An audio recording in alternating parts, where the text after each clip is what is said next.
Acá en a las 8:45 arrancamos este segundo segmento, ya la segunda fase con entrevistas y análisis. Esta noche, como todos los jueves, también Cristian Castillo se suma a esta emisión. Hola Cristian, ¿cómo estás? Mi estimado Mario, ya casi rozando los 2 meses de esta dinámica en la que hemos entrado, el mundo entero, y al final la tranquilidad que da de que la dinámica no nos va a golpear más allá de lo que al resto del mundo le está golpeando, es eso precisamente, que como decimos en economía, el ceteris paribus, mientras todo lo demás se mantenga igual, seguimos en esta dinámica, pero sí ya empieza a resentirse ya 2 meses y pareciera que seguimos escalando en la curva, Mario. Y sobre todo porque, digamos, esto también tiene mucho que ver con la parte anímica, ¿verdad? Porque para todos es algo nuevo, nunca habíamos estado en un confinamiento prolongado y esto también, Cristian, se empieza a hacer mella con los casos de violencia intrafamiliar, totalmente, por ejemplo. Totalmente. Muchos casos también de maltrato a niños, se han conocido de niños maltratados en las últimas semanas. Una situación muy intensa, ¿no? Y es que realmente el cambio fue abrupto, Mario. Pasamos de vernos en casa 1, 2, 3, 4 horas a prácticamente estar las 24 horas en confinamiento. Realmente la situación demanda mucha madurez, mucha responsabilidad en el comportamiento en el hogar, Mario. Y sobre todo paciencia, porque esto va a durar todavía, ¿no? Tiene todavía un espacio ahí para seguir escalando esa curva. Preocupante. Claro. Bueno, pero uno de los temas que también preocupan es la afectación y el impacto a la economía del país que ya está teniendo los efectos de esta pandemia, el confinamiento, el cierre de negocios, despidos, suspensión de trabajadores, en fin, todo lo que conlleva el tema económico en el país. Y precisamente de ese tema vamos a hablar, porque el Gabinete Económico ha presentado un paquete de iniciativas de ley al legislativo para impulsar precisamente la reactivación económica. Le ponemos en contexto: la cartera de Economía y el Banco de Guatemala impulsarán ante el Congreso de la República varias iniciativas de ley para apoyar la reactivación económica, y fueron presentadas este jueves durante la tercera reunión del Gabinete Específico de Desarrollo Económico. Es decir, se han presentado cuáles son y se impulsarán en el Congreso de la República. Para hablar de este tema nos enlazamos a esta hora con el titular de la cartera de Economía, Antonio Maluf. Ministro Maluf, muy buenas noches, bienvenido a las 8:45. Buenas noches, muchas gracias por tenerme en cuenta acá de nuevo en Canal Antigua y en los hogares de todos los televidentes. Señor ministro, es importante reconocer que el tema económico se ha convertido en una de las preocupaciones de toda la sociedad a partir de la dinámica que estamos viviendo.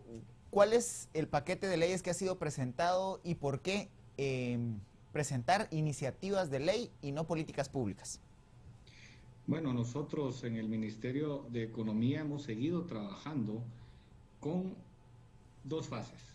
No hemos dejado de trabajar lo que nosotros en el Plan de Innovación y Desarrollo del Dr. Yamatei teníamos desde un principio, pero también estamos trabajando en los problemas del día a día que estamos teniendo hoy y en las reactivaciones económicas que ustedes han visto que estamos tratando con los diferentes programas de ayuda a los más necesitados. Entendemos que hemos trabajado en leyes que algunas ya estaban a las puertas de salir, y por eso es importante el apoyo de este ministerio, de la Comisión de Economía del Congreso, el Banco de Guatemala y nosotros hoy en el Gabinete de Desarrollo Económico que preside el Vicepresidente de la República. Discutimos varias leyes que son importantes para que cuando salgamos de toda esta pandemia que se está tratando con un excelente nivel de la parte de la salud a través del Ministerio de Salud y de la Rectoría del Dr. Yamatei, pues vamos a trabajar en estas leyes de despegue económico que ya las veníamos trabajando desde un principio en el plan de gobierno que trabajamos junto con CEGEPLAN, junto con todos los actores. Les voy a mencionar algunas, si me permiten, las leyes que discutimos el día de hoy. Por favor. Muchas gracias. Una que ya venía trabajándose es la ley del ICE. Nosotros escuchamos ya la aprobación en la última legislatura de una ley de factoring, y la ley de leasing es como hermana de esa ley de factoring, que el 7 de mayo se presentó con el fin de apuntalar la reactivación económica. Es una normativa de carácter privado mercantil que establece el marco legal que genera el contrato de leasing para acceder a bienes muebles e inmuebles sin incurrir a grandes endeudamientos. Por ejemplo, maquinaria para industrias y para empleo. Para los empresarios, los más beneficiados serían los que usualmente no tienen acceso a crédito, por lo que pueden realizar el arrendamiento de maquinaria. Ustedes dirán, ¿por qué? Pues el bien arrendado es la principal garantía. Esto le permite al arrendador sentirse cómodo como si fuera un préstamo fiduciario. Es importante entonces de que la herramienta de trabajo de los empresarios, de los emprendedores, de los pequeños que no han tenido esas herramientas, sea el mismo bien que está en garantía, y por eso es muy importante esta ley de leasing. Esta normativa establece que no hay que comprar el bien, lo puedes arrendar y al final tienes la opción de compra o arrendar otro bien más reciente. Esto es algo que muchas veces se ha visto únicamente en automóviles, ¿verdad? Que se han podido alquilar y que siguen en ese sistema, y es como que tú pagaras a plazos tu carro, pero ese carro fuera tu herramienta de trabajo. Entonces ahora es una maquinaria que nosotros podemos tener para trabajar y para darle empleo a muchas más personas.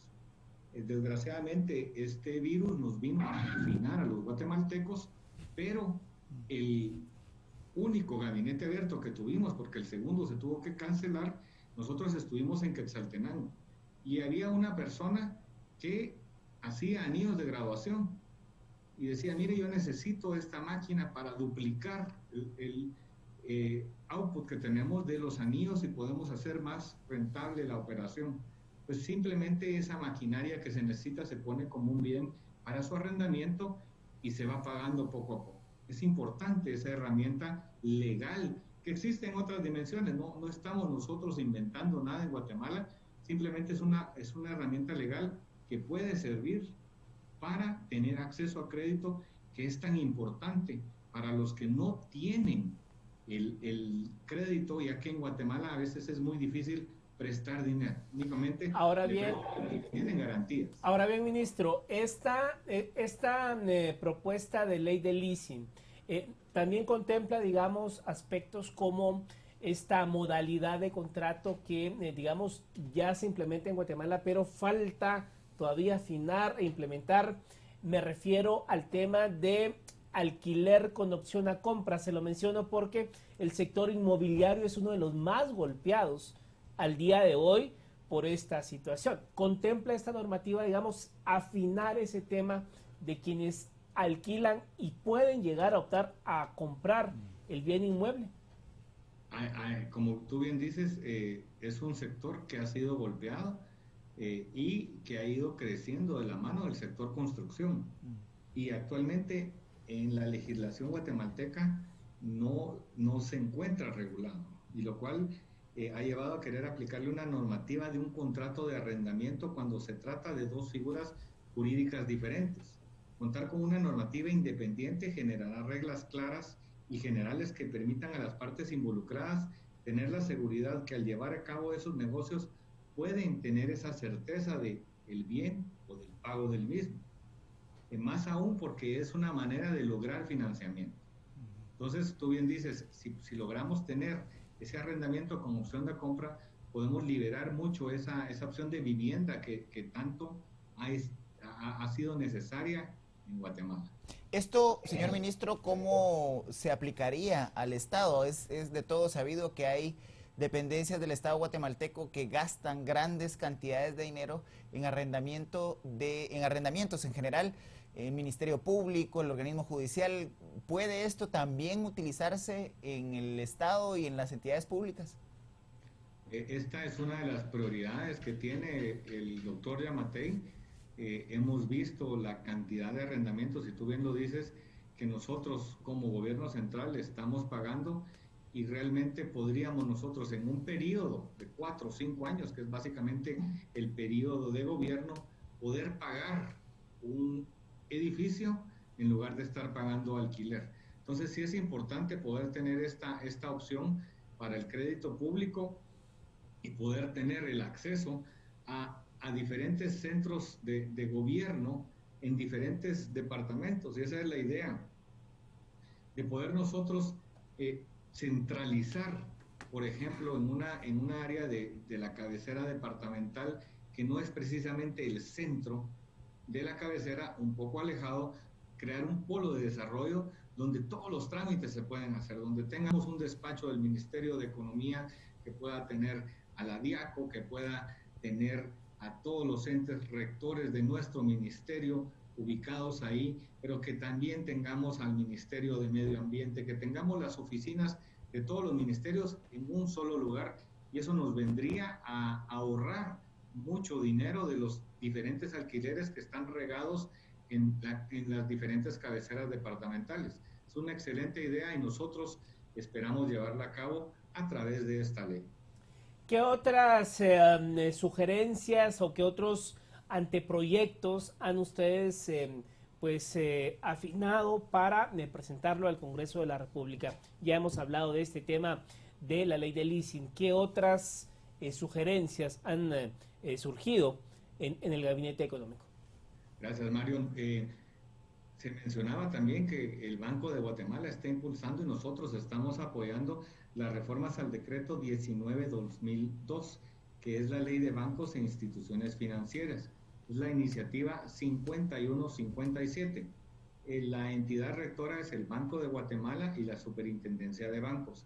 Esta reforma protegerá los ahorros de la población y minimizará el impacto financiero ante las crisis económicas. Por ejemplo, la crisis que estamos viviendo ahora con el COVID-19. Esta ley busca fortalecer la solidez patrimonial de los bancos al exigir al sistema bancario que aporte de más capital cuando las condiciones económicas y financieras así lo requieren. Si hoy en día hay una crisis económica que afecta al sector financiero, existe el Fondo de Protección del Ahorro, llamado FOPA, que permite rescatar a los ahorrantes de bancos medianos. Hoy a nivel internacional afrontamos riesgos económicos de mayor magnitud. Esto podría poner en riesgo a entidades mayores. Actualmente no tenemos mecanismos para defender a los ahorrantes de esos bancos, o peor aún, si estos riesgos se contagian a todo el sistema financiero. La ley contribuirá a prevenir el sobreendeudamiento de la población, ampliando la cobertura e información de los deudores en la central de riesgos de crédito. Además, la reforma es necesaria para que modernicemos nuestros instrumentos de supervisión financiera. Muy importante, ahora que estamos requiriendo préstamos internacionales, que tengamos una ley de bancos moderna. Y por eso el Banco de Guatemala está apoyando estas reformas a la ley. Señor ministro, en este tema en particular hemos tenido malas experiencias en el país con el sistema bancario. Bancos que han sido, o se ha intentado hacer un salvataje y al final se han constituido en grandes pérdidas para el Estado. ¿Cómo evitar que el beneficio sea para las entidades financieras y que al final siempre quede desprotegido el ahorrante?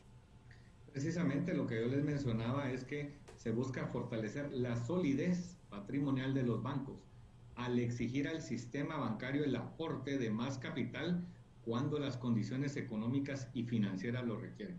Esto pues le dará el respaldo de el banco y no de el ejecutivo a estas entidades financieras, y esperamos que a través de esto no sea necesario esas acciones que tú mencionas cuando hay pérdidas de el patrimonio nacional a través de estos quiebras bancarias, que exigiéndole una mayor solidez pues no sería algo que pueda ocurrir. Entonces, al exigir esto pues estaríamos también evitando que estos mayores problemas ocurran.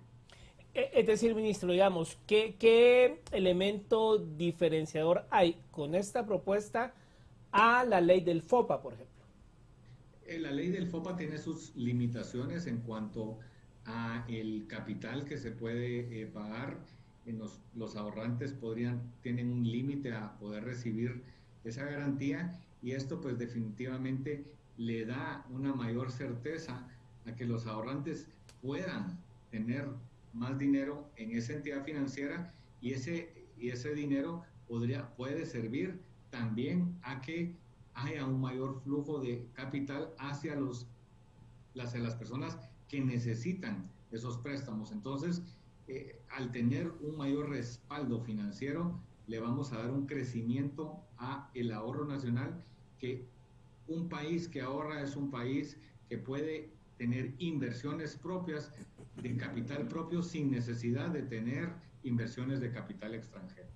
Señor ministro, ¿cuál es la posición del gobierno actual en torno a la ley de competencia, que también podría contribuir a generar condiciones igualitarias en la competencia en el mercado nacional? Mire, nosotros desde un principio hablamos de que es importante tener una ley de competencia en el país. Es uno de los pocos países que en América no tenemos.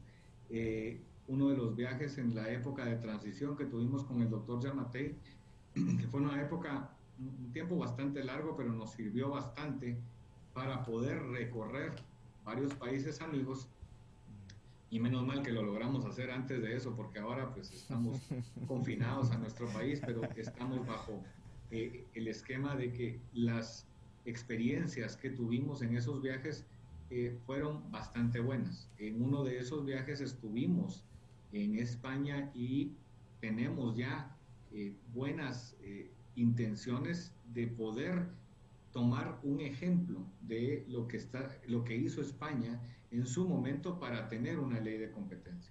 España va ya por su ley de competencia 4.0. Por ejemplo, les estoy mencionando que es ya la cuarta versión de la ley de competencia. Ellos tuvieron que tener una ley cuando formaron parte de la Unión Europea, pero era una ley más light que la que están ahora en funcionamiento en España. Pero es importante que nosotros empecemos a tener al menos una ley.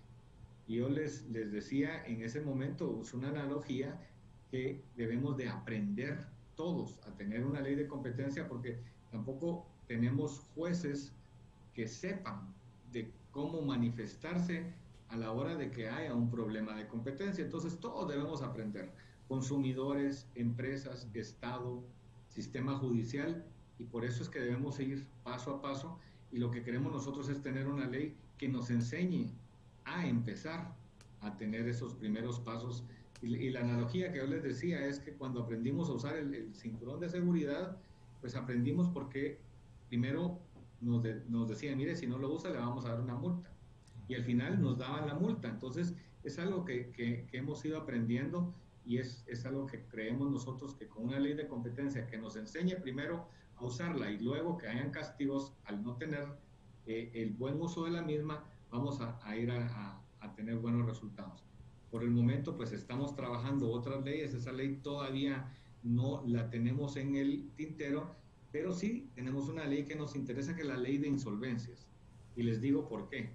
Ahora que nosotros estamos trabajando en la reactivación económica y que estamos dando bastantes préstamos de una manera muy ágil, tenemos que atender esta emergencia.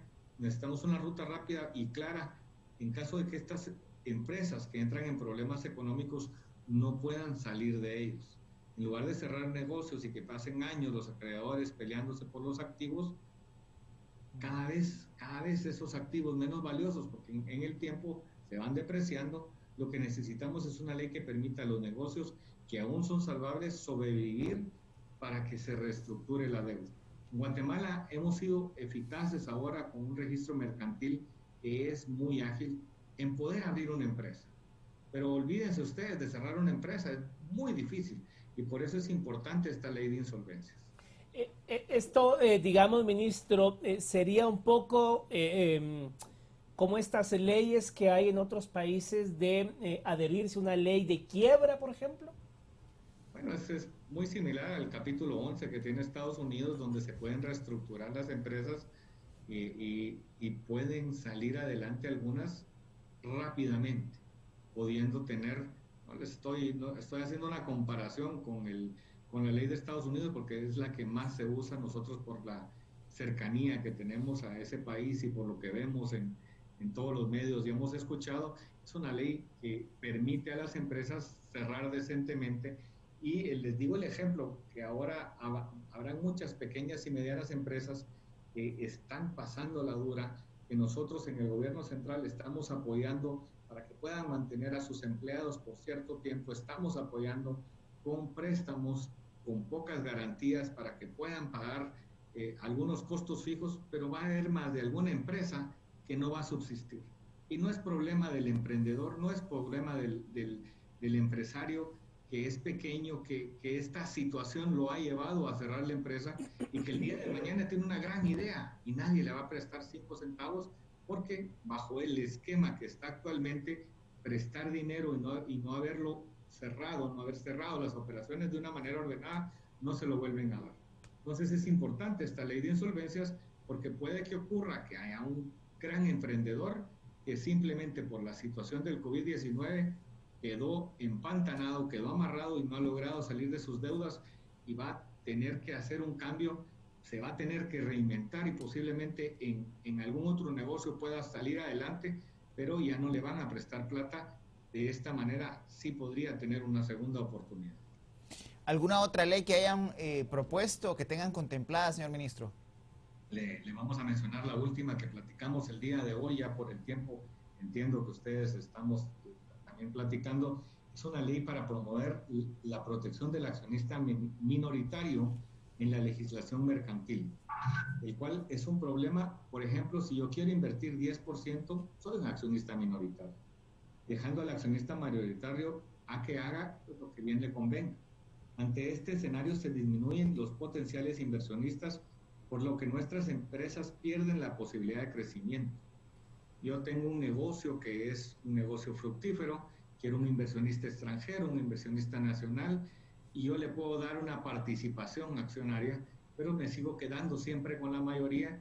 Eventualmente el accionista minoritario queda relegado. La propuesta de la reforma que busca crear sociedades anónimas especiales que protegen al accionista minoritario cada vez en mayor grado. La reforma está hecha para que si la empresa quiere atraer inversionistas, más fácilmente debe cumplir con estándares internacionales que contemplan las modificaciones planteadas. ¿Por qué es importante? Porque hay inversionistas que desean poner capital en empresas guatemaltecas existentes, pero aún no lo hacen por la desconfianza de ese marco jurídico existente que o te compro totalmente o el 51% o no puedo yo ser un inversionista que voy a tener un porcentaje adecuado de las acciones y van a tener un rédito adecuado. Ahora bien, ministro, todo esto, digamos, apenas empieza a plasmar ideas en un papel, afinarlo, llevarlo al Congreso. Estamos hablando que prácticamente se nos fue la primera parte del 2020 en esta situación y la segunda parte del 2020 seguramente será tratar ya de enfrentar la cruda realidad de los efectos de estos primeros 6 meses en confinamiento y con la economía parada. Estos proyectos que ustedes están visualizando, ¿cómo ve usted el pulso político en el Congreso de la República para que esto por lo menos hablemos de que se empiece a implementar en el 2021? Bueno, hay algunas de estas leyes que mencioné, por ejemplo, la ley de leasing ya venía caminando, es una ley que podemos pensar que podría salir rápidamente, entonces no creería yo que estaría implementándose hasta el 2021, ya que ya hay algún tipo de entre los diferentes partidos, algún tipo de acuerdo. Esta ley, como les digo, ya se presentó el 7 de mayo, la Comisión de Economía del Congreso ha estado trabajando bastante cerca y creemos que es una de las que puede pasar rápidamente. También las reformas a la ley de bancos e instituciones financieras, porque ya tiene su iniciativa de ley, que es la 5157, y es algo que nos va a venir a modernizar la banca y es algo que está exigiendo la banca internacional y el Banco de Guatemala, que es una de las bancas centrales más ordenadas que yo conozco, es una de las bancas centrales más técnicas y que tiene una trayectoria impresionante, está respaldando esta ley. Y yo mencionaba con un diputado que el día de hoy pues nos tomamos un café, no me conocía, empezamos a platicar y yo les digo, mire, con la economía pues podemos tener diferencias de ideología, pero buscar el desarrollo económico que conlleve un desarrollo social no nos vamos a pelear, debemos de buscar estos acuerdos que van a llevar y van a trascender la economía nacional para el beneficio de todos los guatemaltecos. Entonces yo creería que estas leyes que estamos manejando a través del Ministerio de Economía van a tener un gran consenso en el Congreso de la República, especialmente estas que ya llevan algunos pasos caminados dentro del hemiciclo.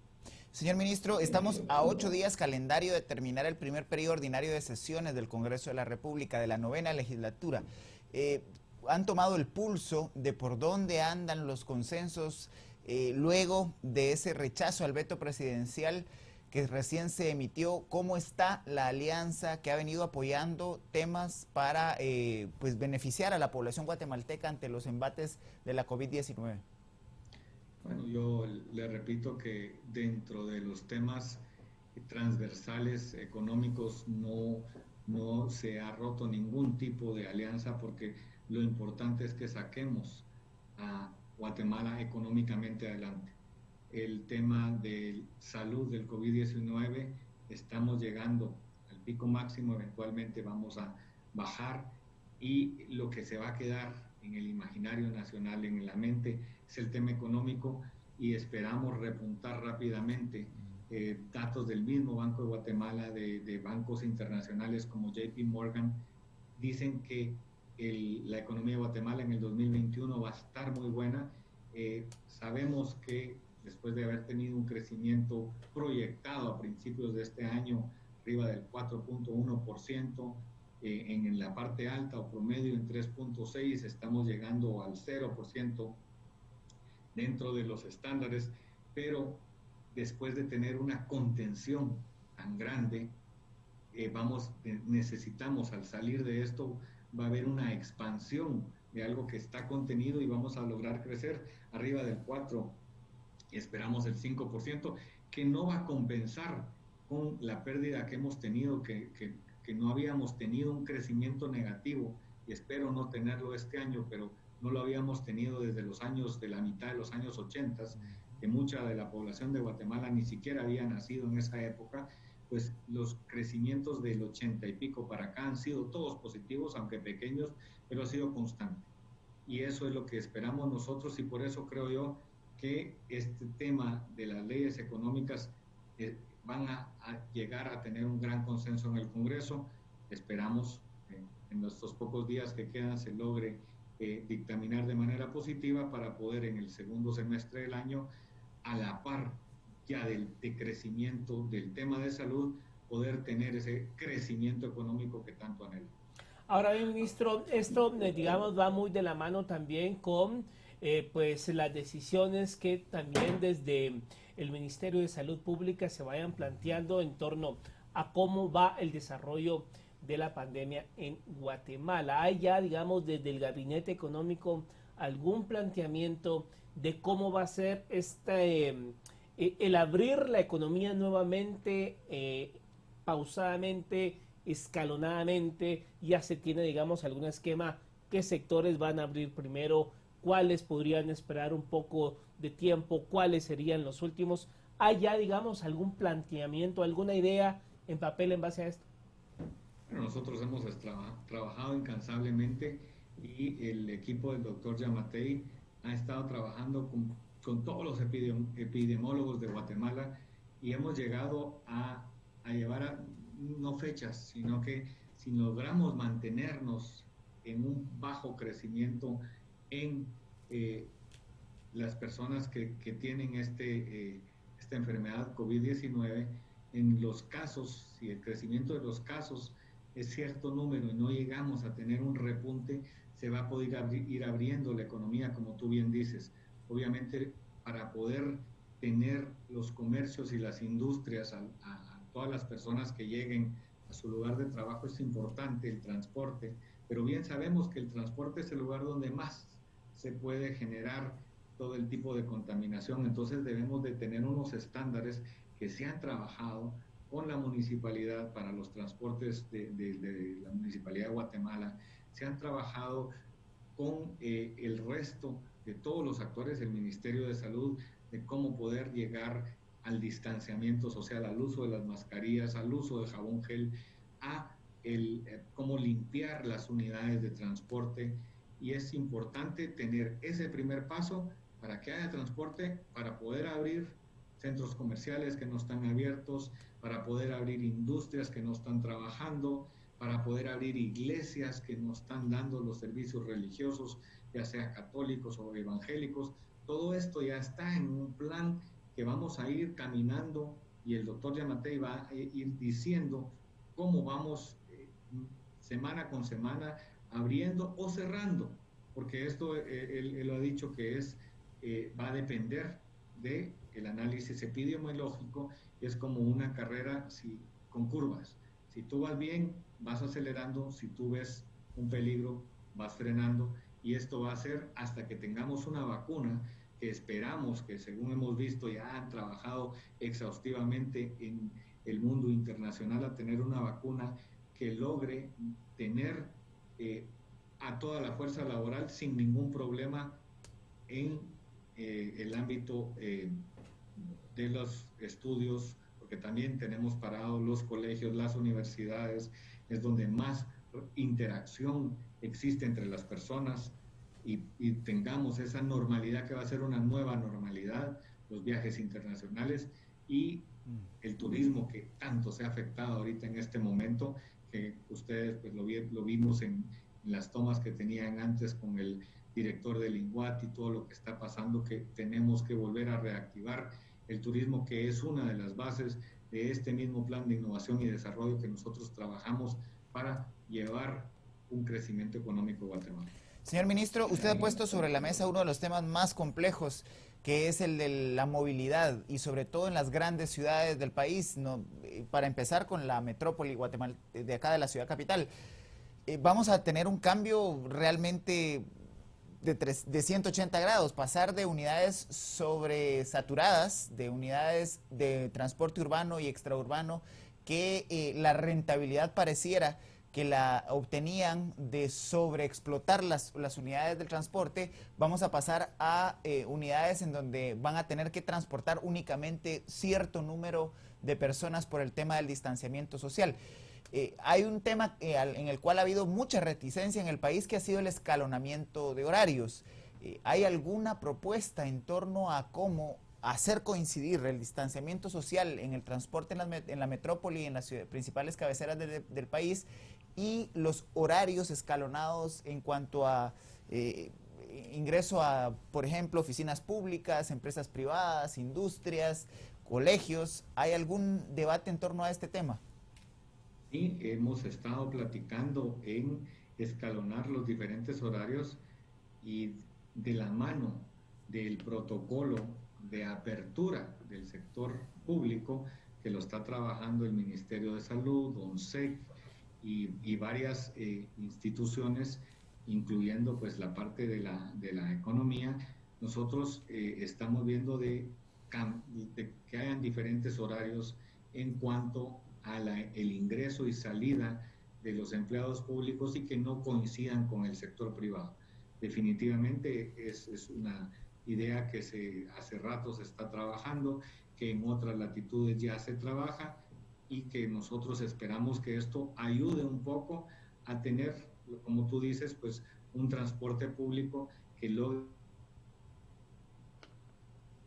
de personas con una equidad de distancia, y poder nosotros seguir manejando lo mejor mientras no exista la vacuna. Cuando exista esa vacuna, pues ya vamos a poder estar con un grado de inmunidad y poder regresar a un nuevo modo de vida, que tal vez no va a ser tan parecido al que conocíamos, pero va a poder ser lo más cercano a lo que habíamos vivido antes de este COVID-19.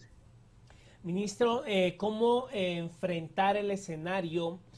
Bueno, ya lo estamos viendo, pero ¿cómo enfrentar los meses por venir? Han quedado muchas personas sin empleo, personas que, pues bueno, estaban en el sector informal, no han podido generar ingresos. ¿Cómo enfrentar esta situación que se viene en los meses del 2020? La única manera que podemos nosotros reactivar a todos los sectores es siguiendo las instrucciones de salud.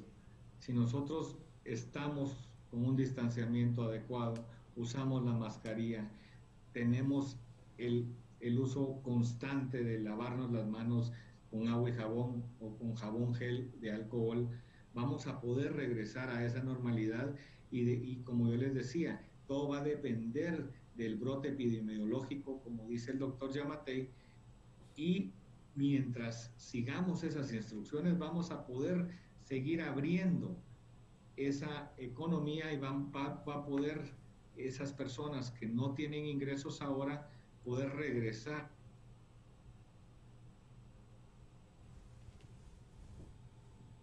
Empresario en cuenta propia, como tú dices, pues trabajo informal, a mí me gusta llamarlo emprendedor por cuenta propia porque es un trabajador que él mismo pues se hace su dinero y poder entonces inclusive dentro de esos mismos planes es ir avanzando el número de horas que podemos nosotros estar en la calle hasta que algún día pues regresemos a ya no tener ese toque de queda.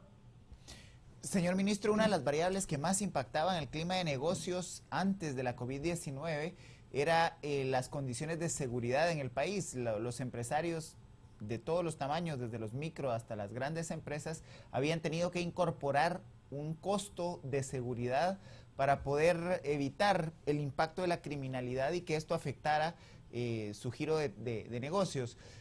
¿Cómo están previendo la reactivación económica de la mano de políticas de seguridad que contengan aquellas conductas criminales que pudieran en alguna medida en la reactivación económica buscar algún beneficio? Bueno, como les mencioné desde un principio, nosotros estamos trabajando en paralelo el plan original de innovación y desarrollo, que son 5 pilares, con una columna transversal, y el plan de emergencia. Dentro de este plan de innovación y desarrollo está la parte de seguridad.